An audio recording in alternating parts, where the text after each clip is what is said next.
All right, music fans and truth seekers, welcome back. Harmless Dave doing some political analysis yet again and doing it in real time for a handful of real people out there just like you and just like me. Best thing you can do is please subscribe to the channel, check out Patreon, YouTube memberships, and buy me a coffee. Um, the income is just falling off a cliff in 1 week. 1/3 of it just went down the tubes. And 4 years ago at this time, things were looking pretty rosy for this channel, but not anymore. I wanted to talk about the insane bias in the news media post Trump Harris debate. Now, again, if you watched my video about the debate, I didn't like the debate, and it's not because Trump did poorly. I just didn't like it. It's not a good place to really understand what a candidate will do. This is all about scoring points, making zingers. This is style over substance. That's what debates have always been. Let me correct that. Back in the old days, debates were really important because there was plenty of substance discussed. There weren't gotcha questions thrown at the candidates, and it wasn't, just to garner some big TV ratings. So if you look at all the headlines, if you use Google, I use DuckDuckGo, and this is what I get still with DuckDuckGo. Trump allies do damage control as Harris rides fresh momentum post-debate. Okay, there's number one. Number two, Time Magazine issues correction for calling claim Harris supported funding migrant sex changes false, because she did. She did. And so Time Magazine, who had already put out the information, and that's the most important thing. Nobody's going to see the correction. No, nobody's going to see any corrections here. Next, are you ready for it?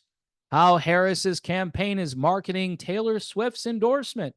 No, I'm not. There's the music content for you, by the way. If you're looking for some, stay in your lane, bro. Yeah, Taylor Swift.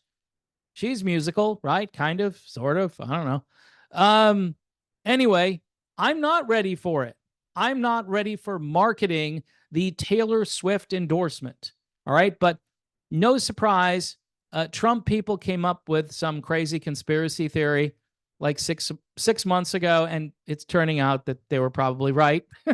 It's just Kamala Harris can expect rise in polls after Trump debate. Okay, again, these are the articles that show up when you do a search. Look at her. She's smiling. Let me be honest with you, okay? I've been following this stuff now probably since I was a kid, but really more so in the 90s, I started following this stuff. And the media has always been in the tank for the Democrat, because the media isn't going to suffer financially if the wrong person gets elected. They're not going to suffer. And even if they do, they're willing to take one for the team. If their ratings tank, Big Pharma is still going to make that phone call and say, hey, we want to buy some more ads. So again, you could expect a rise in the polls after the debate. Chris Christie, who had breakfast a couple of times this morning, doesn't answer when asked if he'd vote for Kamala Harris. Why does anybody care what Chris Christie is going to do? He isn't voting for Trump, but he isn't endorsing Kamala Harris either. So maybe he's not voting. Who cares, right? But this is important because all of the old school, moderate, establishment, loser candidates, right, who are just, I don't know, they're the people that don't shake up the establishment at all, whether it's Mitt Romney or this guy or any number. Mike Pence, the guy who was the vice president, he's another one of them. Is he voting for Harris? He's going to probably vote for Harris. The latest, with the debate behind them, Harris and Trump jockey for swing states. All right. Here's another one. 60 Minutes plans its presidential candidate showcase, but will Trump and Harris show up? Now, Keep in mind, Trump agreed to this debate and he wanted to do 2 more. Now, all of a sudden, Harris wants to do 2 more debates because they found out that she can stand there for 90 minutes. She didn't cackle too much, although she did do a lot of this kind of like looking over, like, I can't believe what he's saying. I'm going to make this face. And typically women don't like that stuff. So it was weird to see some of the focus testing where both men and women thought it was odd. But here we go. Here's another one. The debate opened voters' eyes in suburban Philadelphia, and Harris is getting a closer look. And look at the picture. Looks like this woman has an AC/DC t-shirt on and some tats. So she's got some arm tattoos, either that or just, I don't know. But she's going to take a closer look at Harris. You know why? Because reproductive rights. That's why. And who cares about the economy? Damn the economy. We don't want the economy. We want a crappy economy. Trump is non-committal on the prospect of a second presidential debate with Harris. Now Donald Trump is the chicken. You're a chicken, Donald. And look at the face. He looks, this is amazing what they do. She's like, poor pitiful man. And he's like, I can't believe I'm here. I can't believe I'm doing this with this woman. But there you go. Here's another one. Taylor Swift's Harris endorsement draws 9 million likes. Are those 9 million votes or just 9 million likes? Oh my gosh. So we are going to sacrifice the country on the altar of Taylor Swift's fan base. That's what we're going to do. We don't want lower interest rates. Oh, but the interest rates are coming down, Dave. Yeah, they are a little bit. They are. Notice how all of this stuff starts to happen right before the election. Gas prices start to come down. Interest rates start to come down. Why is it happening now? Why didn't it happen 3 years ago? If Bidenomics works so well, why didn't it happen? And Harris says, well, I'm not Joe Biden, but you're his vice president. You're in the room when he made all of those difficult decisions. Kamala Harris produced the show she wanted. Now, that looks like it's from the New York Times, and that almost looks somewhat critical that she produced the show she wanted. Either that or they're going to say, well, the vice president made herself the studio audience for a cringe comedy starring her opponent. Oh, so it's a cringe comedy starring her opponent. Okay. See what I'm talking about? The bias is crazy. Kamala Harris's policy plans and platform on key issues for the 2024 election. Not one thing about Donald Trump here. It's all Harris. She's staking out policy positions for her abbreviated campaign, but she has rolled out some plans for the economy and other key issues for America. So we still don't, they're basically saying we still don't really know what she's about, but we're going to just promote her anyway. She's staking out policy positions. Really? Okay, well, here we go again.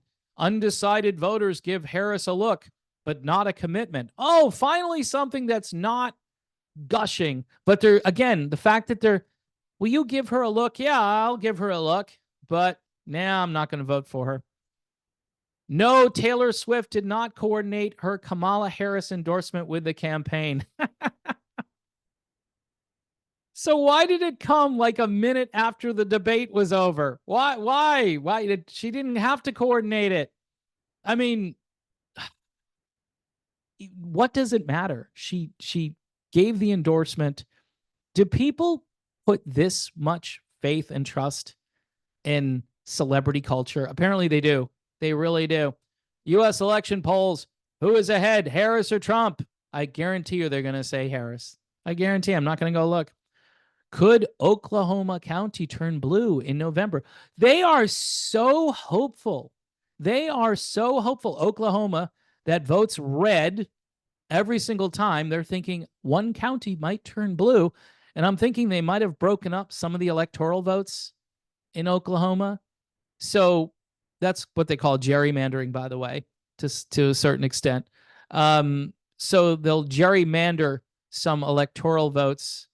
And so Trump won't just walk away with the entire, I don't know, 9 electoral votes or 6 or how many there are there. Look, folks, the bias is insane. I just demonstrated the bias. That's what the news media does. They do not want Donald Trump to win, of course. They do not want people's lives to improve. And I'm talking about the regular folks, not the people who do investing for a living, not the people in the media who are paid 6-figure salaries, if not 7-figure salaries in some cases. You know, it's a sad commentary on America when the media isn't really a watchdog. It's more of a lapdog, and it continues to just be a stenographer for this crazy campaign that didn't exist a few months ago. And the weird thing is, nobody seems to care about Joe Biden. Where's Joe Biden? What is he doing? Who's running the country right now? And nobody seems to care that Kamala Harris knew how cognitively declined Joe Biden was and basically just literally stepped over his somewhat dead body to assume the role that Biden was still hoping to do. It's just a bizarre situation. And if she ends up winning, folks, by the way, she could win. She could win because she says, hey, I'm not against this. I like this. And she makes a passionate case for child sacrifice up until the very last minute. She is all for it. She thinks it's great and there should be no limitations on it. And anyone who wants to curtail it a little bit, they're weird. They're weird. It's just crazy and weird that people would want to protect human life. But yeah, you know, I'm pretty much all alone these days. That's the way I'm feeling. I'm feeling isolated, alone. I'm clinging to the cross, folks. I'm clinging to my Christian faith. I am reading books. I am watching videos on things that are uplifting, informational, and biblical. And that's what I would suggest. Even if you're really not into that stuff, what I would say is just unplug from this. Just deprogram. Get off your phone. Get off the TV. Get off whatever. They're just going to continue to spew this garbage at you. Look at my little survey on the internet with all of the bias and all of these articles that just are full of it, literally, for Kamala Harris. So in any event, folks, I wouldn't be surprised if she ends up winning because like how many election cycles we've seen in recent years, all of this media coverage, this free gushing media coverage is the same thing as number 1, propaganda, and 2, free media advertising. This is free media advertising for Kamala Harris. You may say, well, Fox News is kind of for Trump, right? That's one. That's one. An independent media, which is growing, but still does not have the reach of the media industrial complex. These are the same people who decide in a boardroom somewhere what songs you're going to hear on your local radio station. So again, there's another music connection. We had Taylor Swift, and now we have the media and music industrial complex. So it's all the same people, folks. In fact, the deep state might actually be the people who used to be in the record industry. They've progressed since there is no record industry anymore. Maybe they're working for the White House. I don't know. Or working with the White House. It's those kinds of people, even if it's not those people specifically. All right. I am definitely done. Stick a fork in me, and this election cycle really sucks. Pray to God that it gets over as soon as possible and that maybe something good happens rather than the chaos which could ensue. No matter who wins this election, I think there's going to be chaos following the coronation of this person. And I do think it could be Kamala Harris, but we shall see.